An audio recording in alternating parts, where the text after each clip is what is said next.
Welcome to the Human to Human podcast, where we celebrate real human connections as it relates to the future of commerce. Today's guest is Eric Ludwig, co founder of Rise, a technology advisory practice with decades of technology experience. They anchor their services in deep, tailored, personal, and holistic engagement with their clients. Eric, I'd love to hear a bit more about your background and where Rise started. Well, thank you for that. I appreciate it, Zana. I'm thrilled to be a part of the podcast this morning. Um, as you mentioned, I'm Eric Ludwig. Our firm Rise was founded toward the end of the pandemic in October of 2021. My co-founder and I, Ed Wu, were practice leads at CDW, a Fortune 150 global hardware and software company, where we built out practice around connectivity, communications, colo, cloud services, and really buying technology as a service versus buying technology, putting it together and managing it. Prior to that, I was at AT&T as an international specialist for many years, studied abroad in England, and worked for Nike there as well. That's amazing. Your background is very great. Um, you've been somebody who has a front row to a sort of years of a digital transformation that's been happening. What are you most excited about right now when it comes to the future of technology and the future of this, what people are using as a buzzword, digital transformation?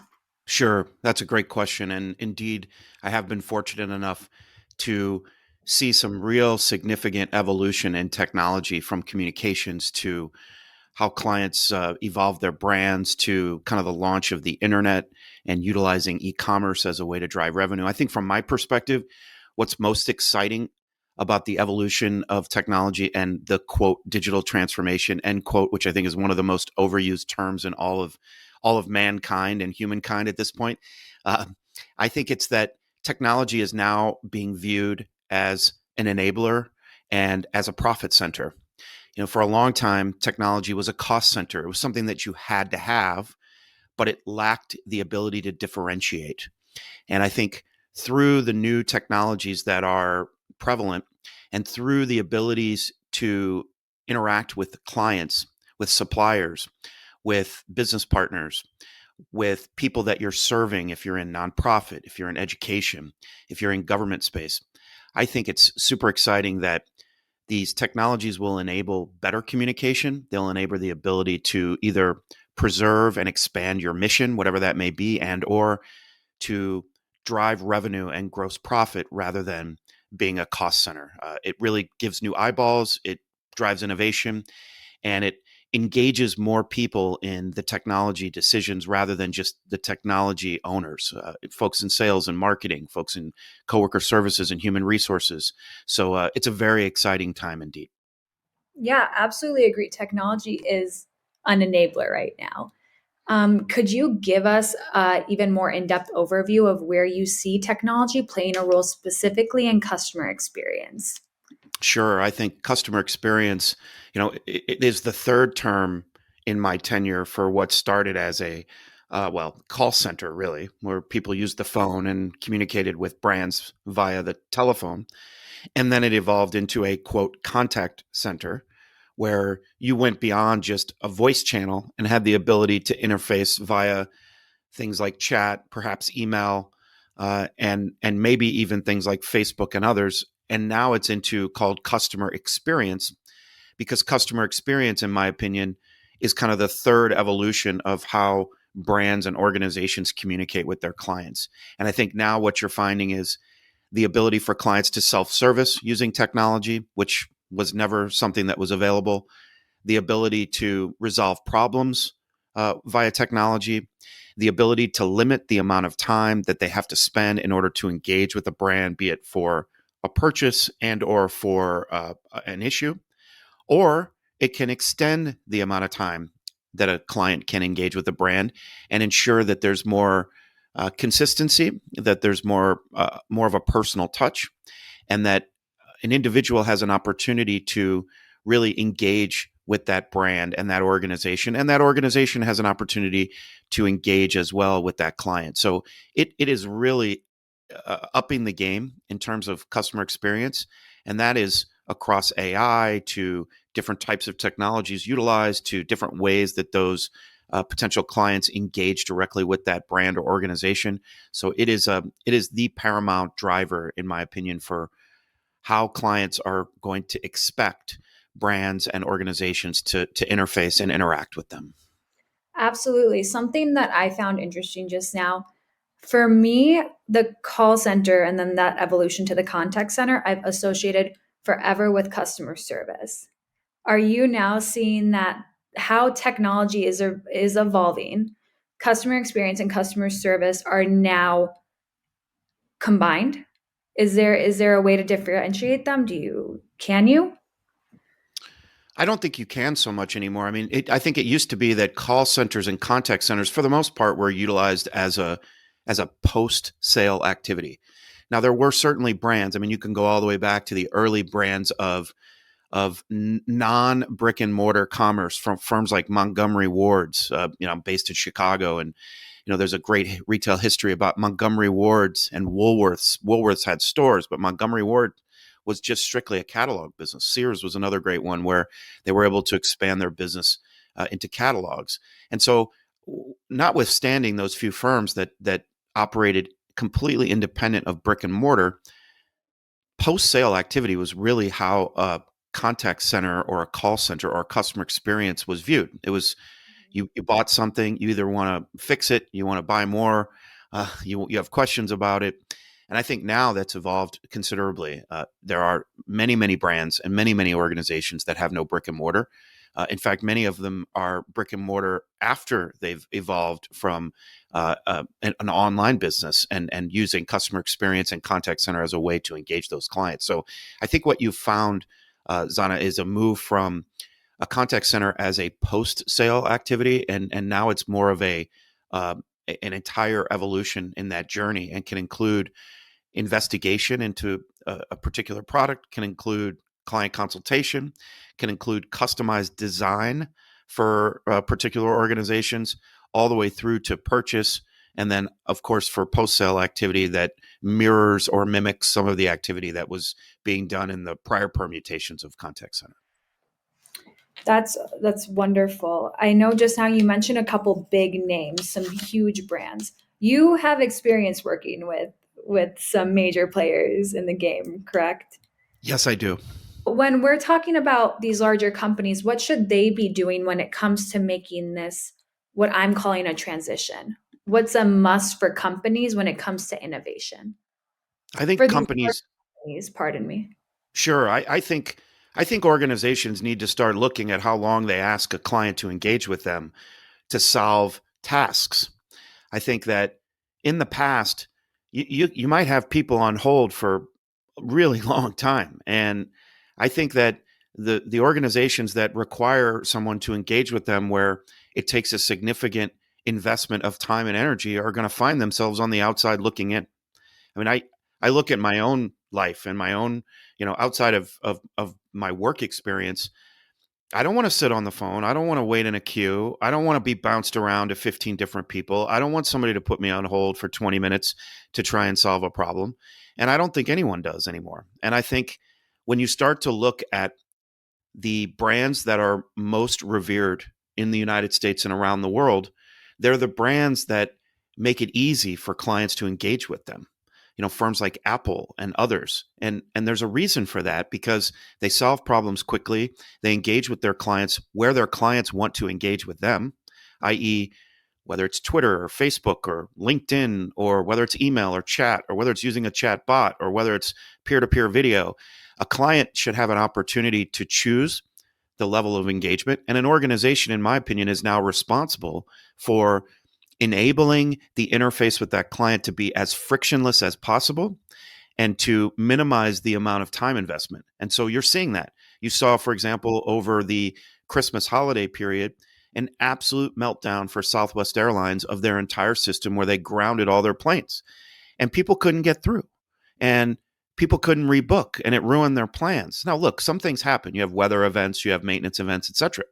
But the notion that you cannot engage with a brand and figure out what your travel plans might look like, or what's actually happening, That's a real problem. And I think it did a lot of damage to Southwest. And I think it does a lot of damage to other organizations each and every day that may not make the front page of the Wall Street Journal. So it's time to make those investments. It's time to ensure that answers can be retrieved quickly, that clients can engage with the brand wherever they want to do it rather than where an organization wants to do it. And it needs to be as frictionless as possible and as minimal amount of time investment as we can make it. Absolutely. So customers want this frictionless experience. They also want to be talking to usually a person on the phone, or they want to know that there's some type of human behind what they're interacting with. Where does the role of AI in all of this come in? Sure. I think there are some people that really do want to speak to humans, and I think there are other people that say, if I can resolve this and get the right answer without talking to anyone, I'd love to do that. So I think there's a little bit of both, and I think there are also tasks potentially that require human intervention, and there are others that do not. For example, where is my package? Where is my package does not require a person to tell you that your package is at UPS Depot in Louisville, Kentucky, but a bot would. So I think it's really important for organizations to have multiple options for how they engage with clients. I think at the same time, if you're developing a custom piece of furniture, you don't want to do that over a chatbot. You want to be able to look at what is that piece of furniture going to look like in your environment. You want to look at different color swaths. You want to look at different types of material for that chair. And technology is now available with an individual on the line who has design experience, who can engage with you face to face, talk about your puts and takes, talk about your non-negotiables, what you absolutely I have a if you have a cat or a dog, you can't have this material, you can't have this color, and then put together that piece of custom furniture. And then when that piece of furniture is en route after a transaction has been made, and that individual strictly wants to say, "Where's my package? Where's my chair? I want my chair." Well, then they can engage in AI. So I think AI does a few things. One, it allows end users and clients to engage how they want, so they can either communicate directly or not. Two, it enables an agent to have answers at their fingertips, where in the past they put a client on hold, they went and made a couple calls, they looked and did research online. Nowadays, you have the ability to overlay a significant amount of data and get very fast responses to those queries across that data set with technologies like GPT and others, where AI will help get those answers faster. Again, get people off the phone and or video session quickly once their issues are resolved or their purchases have been made. So I think it's paramount that AI enables self-service, but it also enables an agent to have a high quality experience when you are having that human to human touch. Absolutely agreed. I mean, you said earlier, you said it's about meeting the customer where they're at. My experience with AI in my customer journey, for example, I recently brought a telescope. I was able to do my own research and look at my own reviews up until the point where I wanted to make the purchase. That's where then the automated AI chatbot came into handy, because it was able to connect me with the proper person without taking the time away from the staff of the business that I was purchasing from. And then once I was connected with the specialist at the right time, I was able to get the answers and make my purchase as quickly as possible. So the use of AI in that situation enhanced my customer experience, but it also still brought me together with the human at the end. And I thought that was an ideal experience. I would agree. I think that's great. I mean, it can tell what language you speak, where you're located.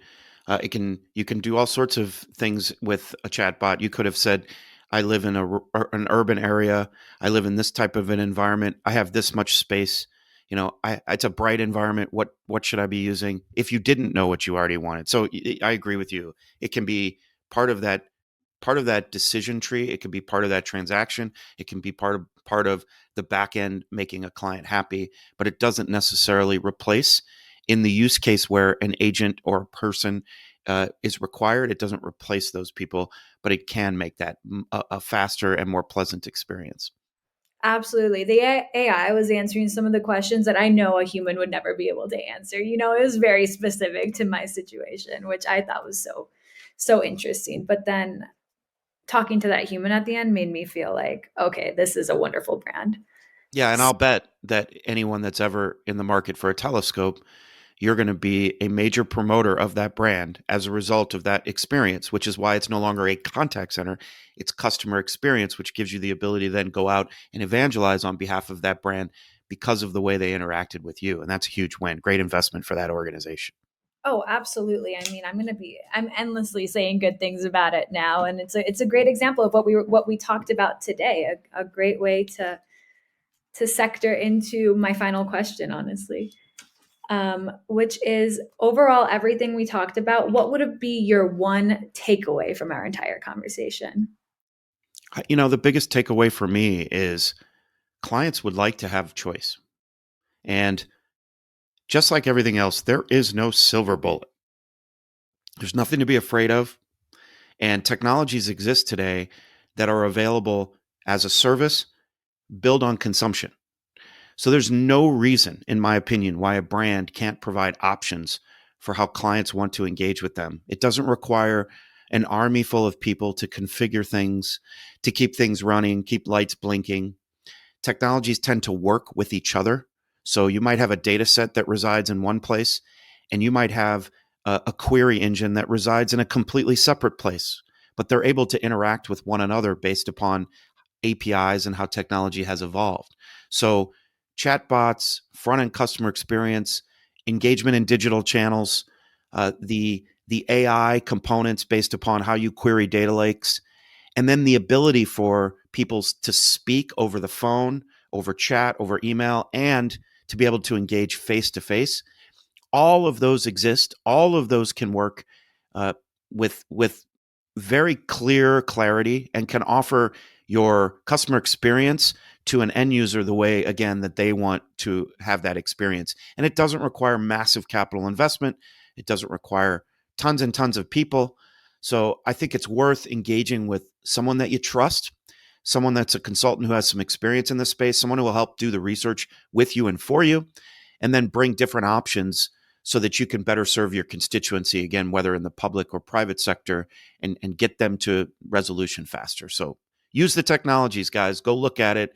It's earth shattering, it's game changing, and it's out there and available today. Yeah, and a lot of what Rise is doing is getting these businesses in front of what's available today, and a good way to tackle this overused digital transformation word. Um, so absolutely, I think anyone listening should check out Rise because it's worth a look at. Well, thank you very much. And I think one last thing I'll add is don't be afraid of your technical debt and think that you can't utilize some of these technologies because you're sitting on a legacy platform. Go out, have those conversations. You can take small steps, you can take big steps. So really appreciate the opportunity to chat with you this morning, Xana. It's my pleasure. You guys are a great organization, doing some really great things, and we're privileged and proud to be a part of it.